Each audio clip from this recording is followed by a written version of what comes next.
I always say that I didn't find stand-up comedy. Comedy found me. Mm, Always a fan of it. Even as a child, I would sneak and stay up late to watch The Tonight Show to see mm, who the comics were going to be. I always just admired comedians for their bravery, but also their mental gymnastic ability. I mean, to take something yeah. really simple and extrapolate on it, or to take something really complex and break it down. I just thought it was genius. It was a gift. And I thought comics are some Mm. of the smartest people in the world. Never in a million years did I think it would be something I would do. Hello and welcome to the What's So Funny About podcast, brought to you by the Liberation Comedy Project. My name is Pedro Silva. I am your host, and we are very excited to have as our first guest Karith Foster, a comedian and entrepreneur, founder of Inversity Solutions and the Foster Russell Alliance for Meaningful Expression. We love to say that we talk to funny people about serious topics, and we're ready to kick off our inaugural episode with Karith. Enjoy.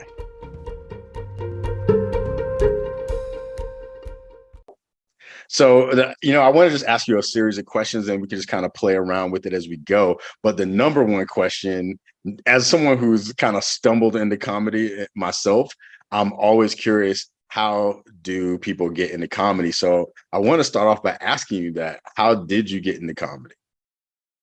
I always say that I didn't find stand-up comedy. Comedy found me.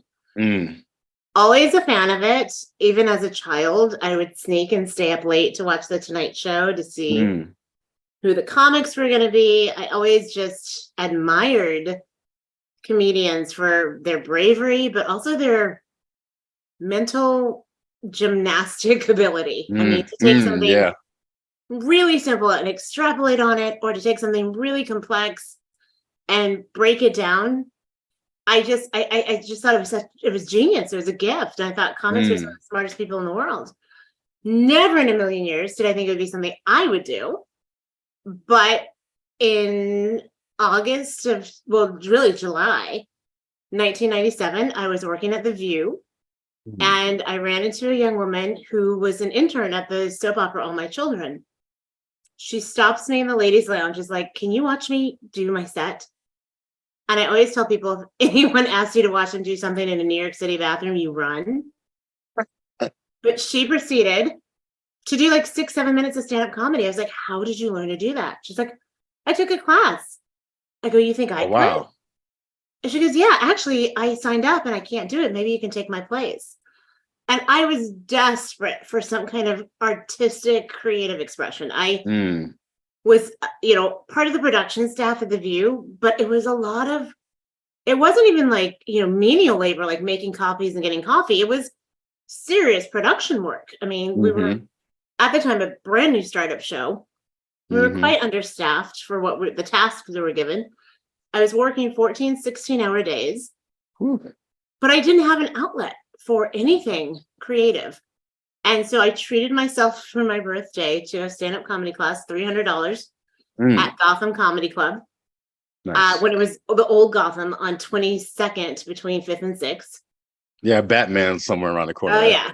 Okay. And from the very first time I was on stage, I just knew that's where I was supposed to be. And that's something I was supposed to be doing in my life. And Mm. it, of course, became an amazing vehicle for all the other things that followed. Awesome. Wow. That is crazy. I got into it. I noticed that your birthday is the date is one day from my mom's. My mom's birthday is on June 29th. Okay. And so much of I was like, man, is this something in the stars? Because my mom, like everything that you did, my mom did, but like to a lesser degree, but it was all like, she's always hilarious. And I would look at my mom being hilarious, and she would do these little shows and performances and things like that. They weren't comedy specifically, they were mixed with poetry and some other stuff. But she was hilarious. And I always thought I can't do that, because at the time I was like, besides not being funny, I also was like super serious. So, and my mom was like super expressive and emotional and make faces and all this other stuff. And I was like super stoic. So I didn't think I could pull it off. But then I don't know, somewhere when I first did it, something like inside of me, I don't know what, like my mom's spirit, even though she's still alive, like jumped into my body. I don't Mm-hmm. know what it was, but it's something that I was like, wow, there's so much of who I am that kind of is contained in these different spaces. And obviously I used to be a pastor and everything. And it just like, it was like so many opportunities to get stuff out and using comedy that I was like, wow, man, this is like so awesome. So I can totally see I think that's a that being, misnomer though about oh comics. That yeah. like comics are the life of the party, they're the class clown. Like I Mm, was not. I was mm. vice president of the Latin Club. Like Oh no. I was a dork in cool kids clothing.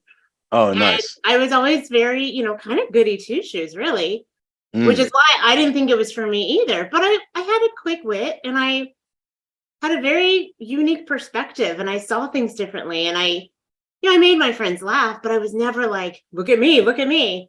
That hmm. was not it at all. Oh But wow. and I think that's what a lot of comics are actually very much introverts. Mm, But wow. there is Oh well, then something that I'm happens when you qualified. get on that stage, right? Yeah.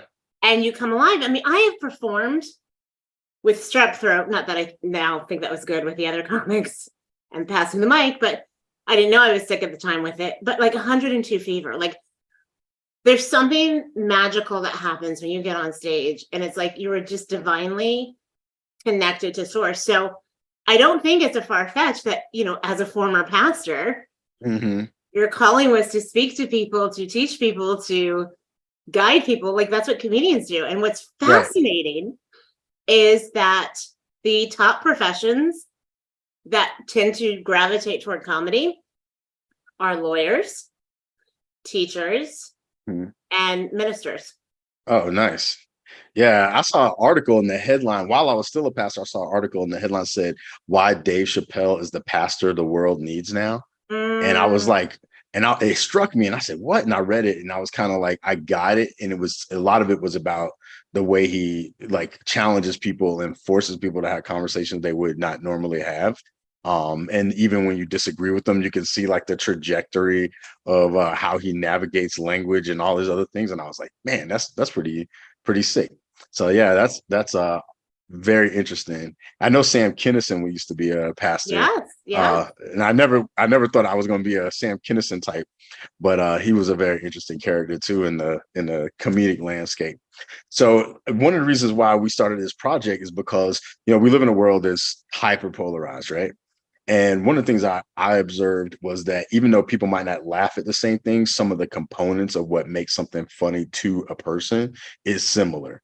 And like the building up of tension that happens and then the release of tension that happens in the form of laughter and all these things. So I and a lot of other people have started to think about how comedy can serve the efforts of building social cohesion in larger societies. So that's my question to you. How do you see comedy serving efforts to build social cohesion in larger societies? Well, I cannot help but echo your sentiments on everything. I mean, literally everything you said is right on. Even from Dave Chappelle being, a pastor, if you will, of sorts, because comedians are the truth tellers, Mm-hmm. and right now we need to face the truth. Yeah. And the truth is, we have more in common than we don't. Yep. The truth is, there's a lot of trauma in the world that we bring into our spaces, into our families, into our society, into our workplaces. And comedy is healing and it's cathartic. And we need that to be able to overcome the past stresses and traumas. We need to heal to come together. And I Mm-hmm. think if laughter can provide that space, I mean, there's so many studies on the psychological, physiological attributes that come with laughing. Mm-hmm. And it's certainly something that I use regularly in my workshops, in my keynotes, in all of the programming that I have. It's almost kind of like my secret sauce. Problem is, you can't just teach everybody to be funny. Like Right. in my mind, it's kind of like kissing, either you're good at it or you're not. Oh, I That took a doesn't class, mean you kissing class for can't. $300. That doesn't mean you can't train yourself and develop and hone your skills. Mhm. But I do think there is something that is innate in people who do this. Mm. And granted, we are different styles. We have different, methodologies.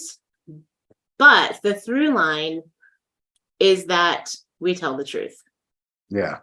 Yeah, no, that I definitely hear that. And I know just going from the pulpit to doing stand up here and there is I find that I can even tell the truth more in the context of comedy than I could in the pulpit for a variety of reasons that I won't get into right now, because I wanted to bring up one of your entrepreneurial efforts based off of what you were just saying, which was Inversity, and give you a chance to talk a little bit about Inversity, because as I was listening to you talk, I was like, and this is why she does Inversity. So tell us a little bit about Inversity and maybe how comedy plays into your work there. Absolutely. So Inversity is the brainchild that came from wanting to bring people together, wanting to heal the world. And what I saw and observed over many years with diversity efforts, it wasn't that people's hearts weren't in the right place and that their intentions weren't sincere. It was the methodology. It was the delivery. It was the execution of the programs. And I realized that, wait a second. I mean, as a comedian and a wordsmith, someone who pays attention to language because of what I do, what I saw was a whole lot of division happening, right? And I'm like, wait a second. Yeah. Look at the word diversity. I mean, the prefix is div. What are all the words that start with that? Divide, division, divorce. Yeah. And we're shocked that we're telling people to utilize diversity as something to bring us together, when what it really is doing is having us focus on what separates and divides us.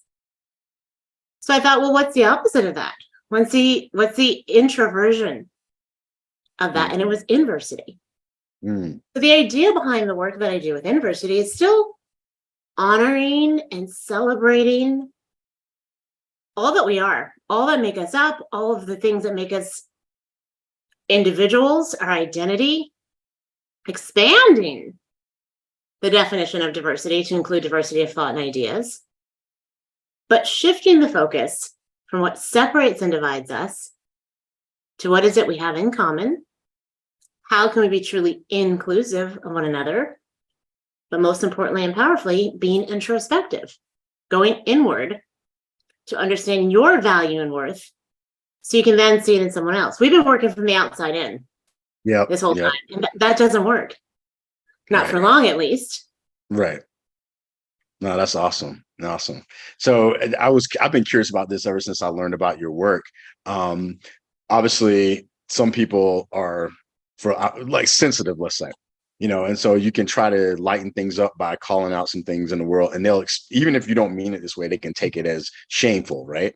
And I've been curious in your work where you're bringing people together, showing them what we have in common, inviting them to engage and to do some introspection and all of those things, and blending that with comedy. Is there anything off limits when it comes to your delivery of comedy? So for comedy, just in general, like the rule is all is fair in love and comedy. Nice. And that means anything can go at a comedy club.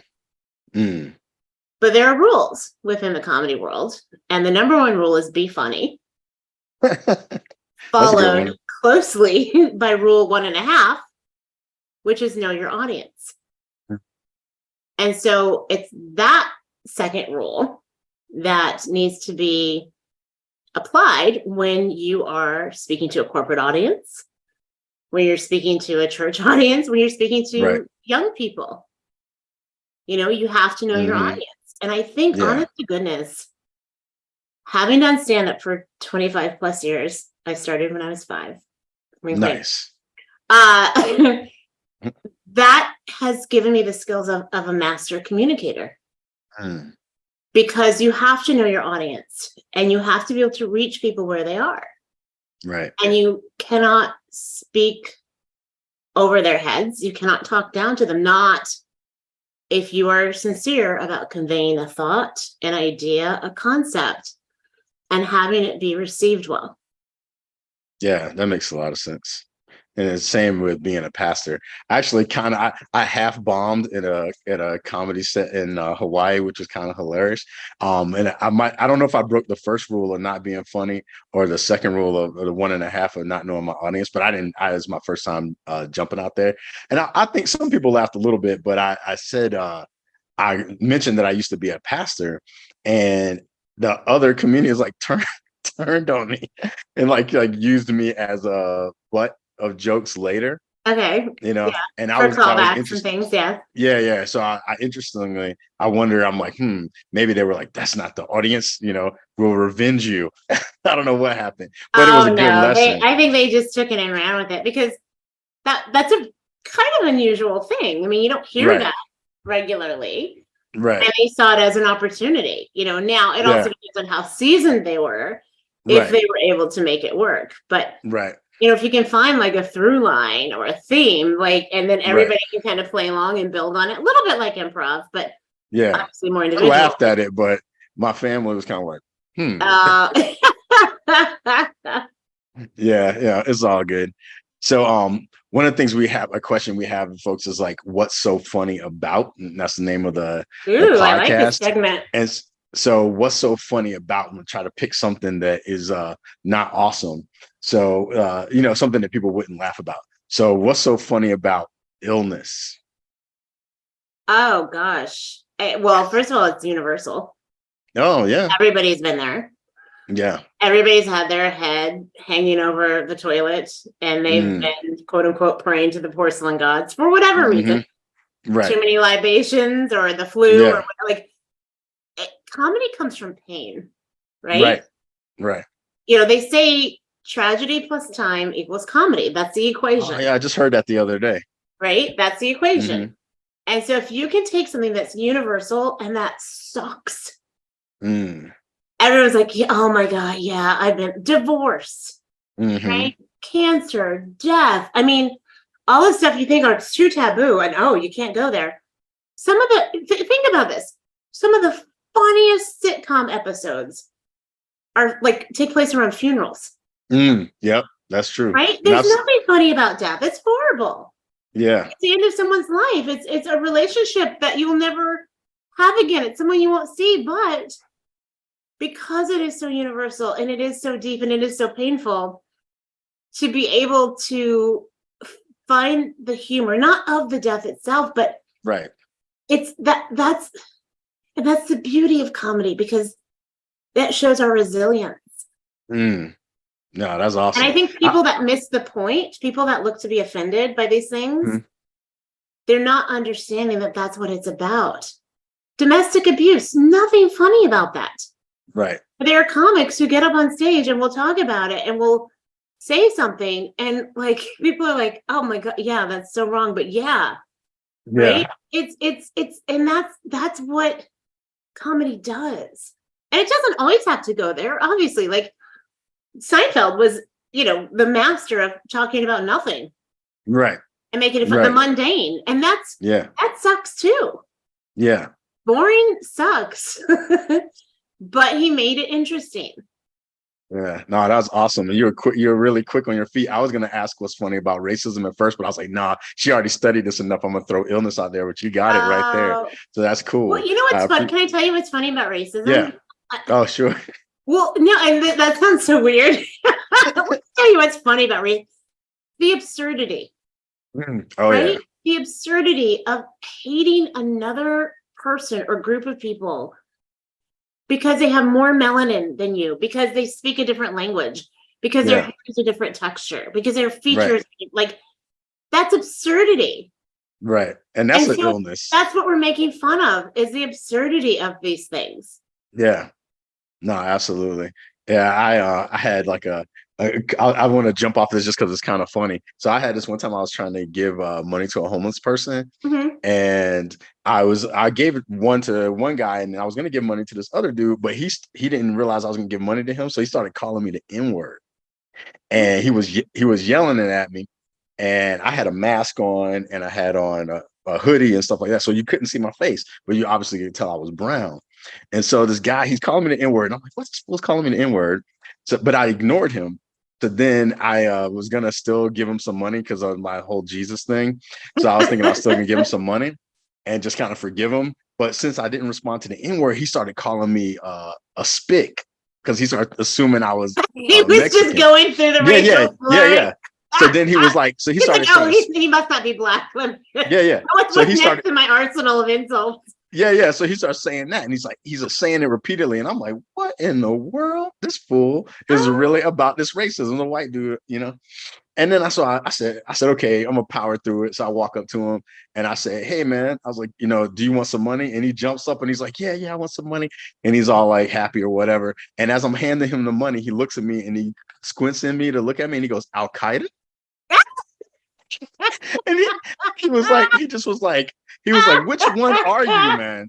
And I was like, good night, man. What is this? And then it's like, it was That's hilarious, so you know? funny. And I talked about it in my next sermon because I was just like, man, this is ridiculous. Like, this is like, That's awesome though. And that's yeah, what's funny because it's real life is funny. yeah. Right? Real life. And I totally get you. You just made me think of back in the day. You know, I lived in New York City. I was in Harlem for 20 years. And I would as well like give money to homeless people and feed them but my thing was always like, you know, in my mind, like, what if this is Jesus? Right? Oh, Like, yeah, yep, what if this absolutely. is a test? Yeah. Right? And then I would do it and like, but Jesus wouldn't tell me I had a nice rack and a lot of junk in my trunk, would he? I don't know. That's a good question. Would If I was a he? pastor, if I was still a pastor, I'd ask them this Sunday. No, I doubt it. That's funny. Yeah, no, yeah, the whole Jesus thing is a trip, man. Gives me so much trouble. So what's the best response that you received from a joke or a funny story that you told, like where you were just like, well, okay, I killed it just now. Like, can you remember, like, maybe it was like the first time you ever did stand up or something where just like, you know, you killed it. You know, there are so many instances where I'm so fortunate and so blessed. I can count on one hand how many times I've actually been heckled, which is That's almost good. unheard of for someone who's had a career as long as I have. Now, that doesn't mean I haven't bombed. Oh, I bombed terribly. But Mm-hmm. as far as being heckled, like Mm-hmm. I've been on a show once where everybody on the show got heckled by me. And I don't know if it's because they didn't know what to make of this black girl with this kind of whitish sounding voice. Like, and they were just stunned. They're Like stunned, yeah. they were stunned into silence. But probably one of the best responses I got, I was on an all-woman lineup at this show in Bud Lake, New Jersey, put on by this woman named Joni Weiner. That was her real last name. God rest her Sorry, did soul. you say Bud Light, New No, Jersey, or Bud Bud? Lake. Okay, okay, Bud okay. Lake. All right. Budd Lake. All right, And nice. there was a theater called the Pax Amicus Theater. And Mm. by day, if they would put on like children's plays, and at night they would Hmm. have, you know, actual theater shows. But Hmm. every few weekends they would have comedy shows, and my friend would produce shows there called like Ladies of Laughter, I think it was. Mm. Anyway, I was there with three of my other friends from New York City, and one of them had to take off, but it was after the show. What was so great about the show was there was no alcohol in the venue, so the Mm. laughter was genuine. It was real. Like Mm. nobody acting a fool.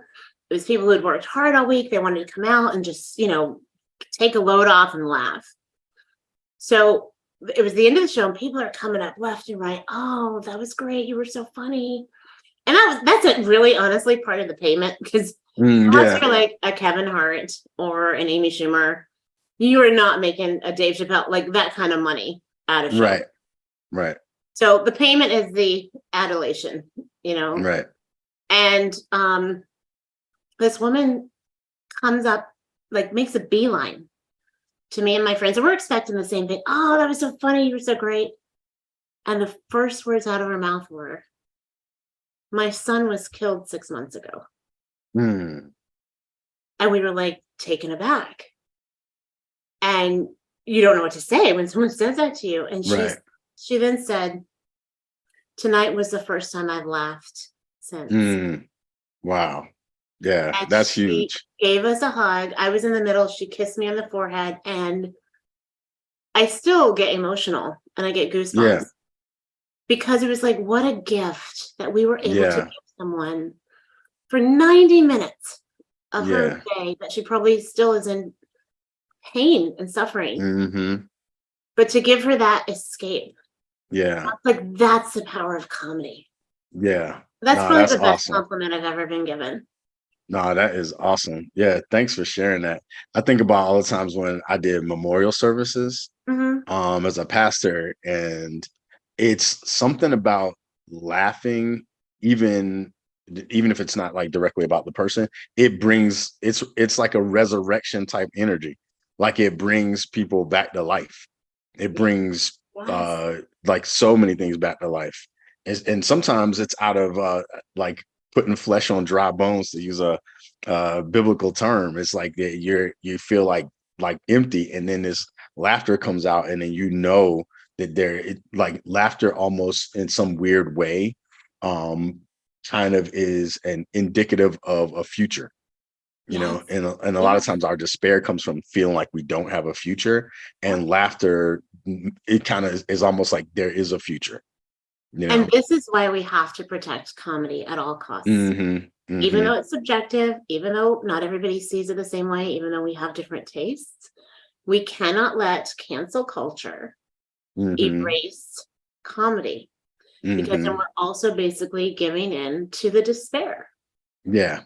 Yep, absolutely. So contrary to that, what is the worst response you received from a joke or funny story you told? And then how'd you handle it? Oh, this is a story to end all stories. It was early 2000s, and I got selected to be one of the comics on Jamie Foxx's Laugh-A-Palooza for Comedy Central. Whoa. Yeah. And you know who was on the lineup with me? Joe Coy, Oh, wow. Lunel. Wow. Trying to think who else was there, but they're probably the biggest names that I can remember. Hmm. And I'm thinking, okay, Atlanta. I got this. I got cousins in Atlanta. Hmm. And I'm thinking like Spelman, Atlanta, Morehouse, Atlanta. Oh no. As Not soon as you said that, I'm like, uh-oh. not Pootie Tang, Atlanta. Oh, nice. Pootie And Tang the is thing was, underrated. I had this, it wasn't false arrogance, because I just like 6 months prior done Showtime at the Apollo in Harlem, like Mm, the hardest audience in the world. right. I mean, they boo children at the Apollo. Like Hmm. Right. it's no holds barred. Like they will, if they Right. don't like you, they will go after you, and Sandman comes out and gets you. And I Right. got applause breaks at the Mm, Apollo. So I'm like, mm. I'm invincible. I can do anything now. Oh I man. go down to this Laugh-A-Palooza thing, and I was scheduled to go up day 2. Now, there were so many mitigating circumstances. The first was that Jamie Foxx's grandmother, who basically raised him, was like on her deathbed. Mm, And unfortunately, he had to leave after the first day of shooting. mm. So they brought Earthquake in Oh, okay. to take his place. But Hmm. because of that, that would ruin the continuity of the show. So Hmm. they would have to splice him in later with like Hmm. voiceovers. But they Hmm. still had Earthquake hosting and doing, comedy in between. But there's going to be these long pauses. So they had to make sure that Earthquake was off the stage. They were set to bring out the other comic. Like, in comedy, like there's supposed to be a flow. There's an energy. Hmm. The warm-up comic or the MC gets everybody hyped and then Hmm. brings the comic on stage. So the energy is just like, there's a Yeah. continuum. Well, there wasn't. It came to a Mm, screeching halt. So then the comic had to get everybody back up, whoever that comic was. right. Well, that was one part of it. The other part of it was, again, not the Atlanta I thought I was going to. Right. I get up there with hair like this, my hair, real hair, Hmm. cute little preppy outfit. I open my mouth with this voice, and people stare at me like It I am was over. speaking Chinese. We're in the Earthlink Center. No, the American Airlines Center. Mm, 4,000 seats, mm, 8,000 eyeballs staring at me. mm, I was supposed to do 8 to 10 minutes. mm, I'm pretty sure they gave me the light at 4. mm, I only got 2 laughs. My cousins were in the audience. It was mm. just silence. Like I almost, it was like that blink blink from Trolls. You remember the movie when Uh-huh. it was Uh-huh. Frozen, and the trolls Uh-huh. go blink blink. Like you could hear Yeah, people's yeah. laugh. If I could have spontaneously combusted on that stage, those people wouldn't have been happier. I get off stage, I'm like crying because I'm like, my people, why have you forsaken me? Right? I'm hysterical, bawling. And the worst part was there was not one camera crew, but two, because somebody was shooting a documentary and they're Oh following man. off the stage. And I get to the green room and you know that cry when you're like 4 years old and you can't catch it. Yeah. Like that was the cry I had. My Yeah. eyelashes are all coming off. And this one girl, her name was Diamond, she basically just kind of adopted me. She's like, you're going to be fine. You're going to be okay. I'm thinking of ways to just end it all. And she's like, Karith, there's some people at the door who want to see you. I'm like, no, I can't see anybody. There's like, no, I think you want to see them. So I'm thinking it's my family. My Mhm. cousins, they opened the door. One of my cousins, they left. They were Oh like, man. we can't even look at her. Oh It was Jesus. 2 white guys and 2 black guys, gay as the day is long. And they were like, we just want to let you know that you were fabulous. Oh, nice. Nice. Those 4 men saved my life that night Man, that because is I was awesome. on the verge. And what's crazy is after that bombing, which is what we call it in comedy, when you do Mhm. verbal, like, I don't think I bombed for another 5 years. It was like, it was Mm. all accumulated into that one Yeah, in front of television crews and like right. Comedy Central rep. It was horrible. I wouldn't wish it on my worst enemy, but it was a life lesson, and you Yeah, always it is your last show. I mean, I yeah. thought about giving comedy up after After that. that, yeah. That's funny, man. And it's what's funny is like this is like I'm like laughing and thinking about it and imagining it, especially from a black perspective, and it's like living in Atlanta myself at some point and thinking about like where I grew up. And it's like it's obviously it was painful for you. You're sharing the story, and then I can't help but laugh, which is like just indicative of everything we said before. Because I'm It just was imagining. funny. It is funny because like you're like, oh, those people did not want to hear from Karith. Like, and this is my real. I grew up in the whitest of white suburbs in Plano, Texas. Like, I'm not faking my voice. This is just who I am and how I sound. Right. And Yeah. they were not having it. Like, I think they thought I was putting in. I don't know what they thought. I Yeah. cannot read the minds of 4,000 people, but it Right. was a terrible, terrible. Man, well, thanks for sharing that and reliving it for I can laugh at it now, me and who. obviously, Yeah, but it yeah, was so painful. Oh, it hurt so bad. yeah. One of my friends, he says that like when we have experiences like that, he just calls like that's the tuition you pay to like learn like another thing. So it's just like that's one of the things like when I have an experience that I'd rather not have, I always go, okay, that was my tuition. That was So my it's like, tuition. I just wrote yeah, that check. yeah, yeah. So it's like that's kind of like how I could imagine that. And I'll tell you, like I have in the context that I've been doing comedy, I haven't had an opportunity to do comedy in front of like a black audience, like an all black audience is like a couple because where I live is not a lot of black people. So you get like a couple, you know what I mean? And I myself have wondered, like, oh man, this is gonna be the test. Like if I can go in front of like to me for whatever reasons, it's like if I can go in front of black folks and then like and do comedy and then they laugh, then I will be like, okay, I'm doing it now. But partially is that I think about that is what you said earlier about that comedy comes from pain, you know, because I know like a lot of like when my brothers and I get together and we'll be talking about some stuff and like when we used to say stuff in front of like people that weren't black, they would just be like, how are you laughing at this, and they would be like, this is terrible, you're laughing at abuse, or or something. Right. But it would be like, well, this is how we revivify, this is how we resurrect, this is how we, yada yada yada. So it's like all of that is there, and just even the recovery that you said like you had from your experience, it's like that's why we laugh. Yeah. So that is It awesome. doesn't kill you, makes you stronger. Yep. Not Unless just an expression, because it's true. It's true. And I think that's such an important aspect of life that we're not talking about right now. Like, yeah.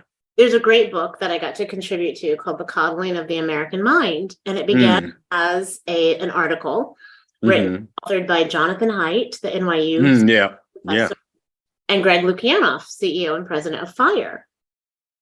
And one of the things that they talk about, aside from the rise of social media and that being part of our downfall, is how we have created a generation of people who we've convinced are fragile. Mm-hmm. And when you believe that about yourself, then that's how you behave. Yeah. And that's how you engage in the world. And we're not fragile. We're Right. actually very, very resilient. Yeah. We wouldn't be here if we weren't. And so we have to really correct that way of thinking. And that's something that comedy can help do. Mm-hmm. Absolutely. One of that same guy who said we talked about the tuition thing. His name's Marshall Thurber. He used to teach like motivational classes, so to speak, or sort of like motivational, but just different kinds of courses. And he talks about being beyond resilient, and that we need to get like to the state beyond resilience, where he calls it like going Hydra. So like the mythological creature Hydra, like if you cut off his head, it grows two heads. He's like, we need something like that to recover from this state that we're in right now. And that's something I think about a lot, is like, I made a lot of big shifts in my life, and like I've jumped off of cliffs and like start my life all over again, and people are like, how are you going to do it? And I'll just like assume that I'm going to survive, and that once I get past that survival stage, I'll move into a thriving stage. But that isn't something that people generally believe. So for like our final question, what do you think it would take to get us, besides comedy, but even if comedy is the medium through which we do it, how do we get people to realize that they are they're stronger than they think they are, that we aren't fragile, that we are beyond resilient, more than conquerors, if you will? Like what do you think that takes, and how can comedy help us remember that?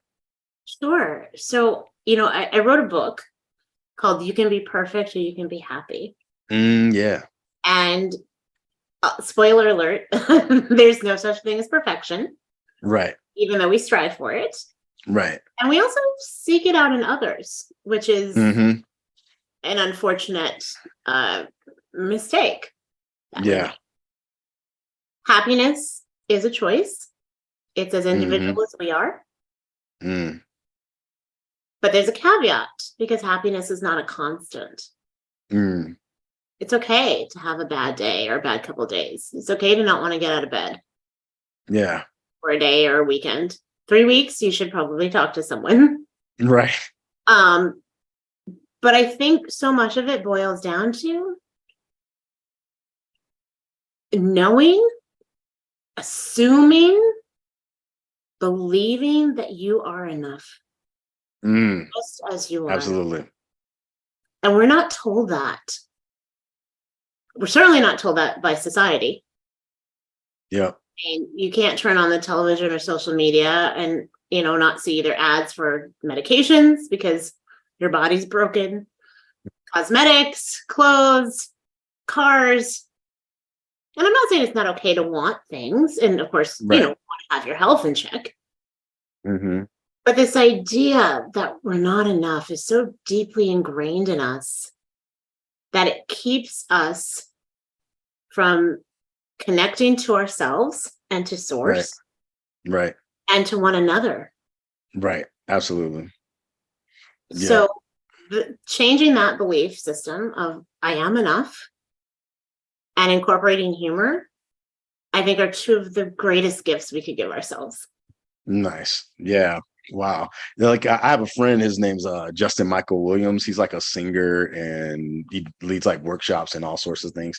And he has a song called I Am Enough. So as soon as you said that, he has like it goes through this I am enough, I am enough, I am enough, and then it ends with like we are enough. Mm-hmm. And it's a really awesome song. And I actually had him do some stuff when I was preaching too, like kind of during COVID. We did like a live stream thing or recording and brought that to the church. But the whole idea was that you are enough. One of the things like that I want to end with too, just like jumping off of what you said, was I know like I grew up like being Black where I grew up in the South. Like they basically go like, you come into this world and they give you like, here's your script, right? And mom was like, okay, you're Black, you live in this neighborhood, you're being raised by a single mom. Here are your options. Which will you choose? Will you be a drug dealer? Will you go to jail before you're 18? Will you be dead before you're 18? Or will you be a pastor? So I took the latter. But it's like it was just this weird like notion of like what your limits were. And it was like you're automatically like you're not enough. And if you are some magical way you get around this illusion, then you're an exception to the rule, Right. And it's like that's the thing that like bugs me the most. Yep. Is the illusion of being an exception. Yep. Because the conditioning is such that it's like society is telling us that we're not enough and we need all these things outside of ourselves. But what we've been discussing about laughter, that emerges from within.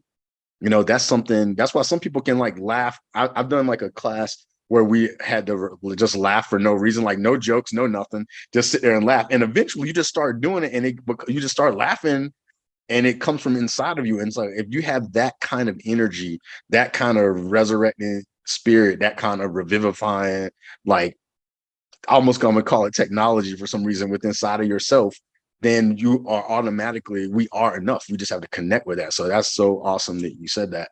And one of the things I said to folks, and I said in my last set was I ended it with saying, the whole of creation took a vote and said yes to you. And your job is to say yes to yourself and then help other people say yes to themselves.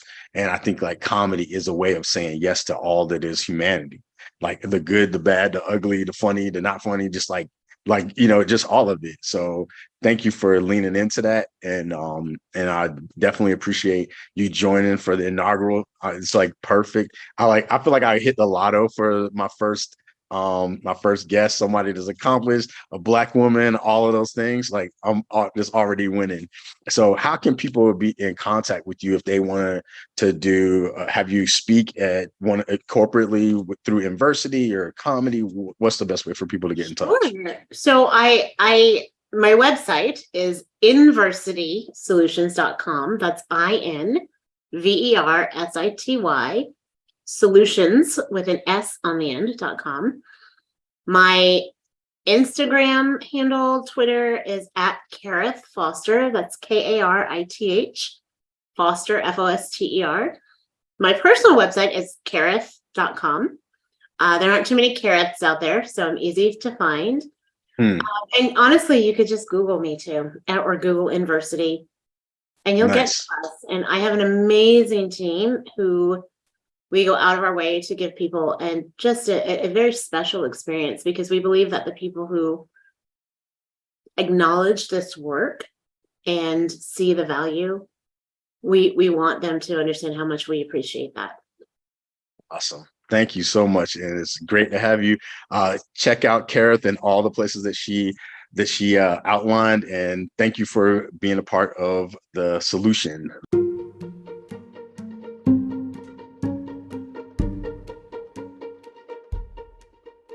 Thanks for listening. Please like and subscribe and share with others. And we hope that we can add a little bit more light and laughter and love to this world through the Liberation Comedy Project. Stay tuned for future episodes. Bye.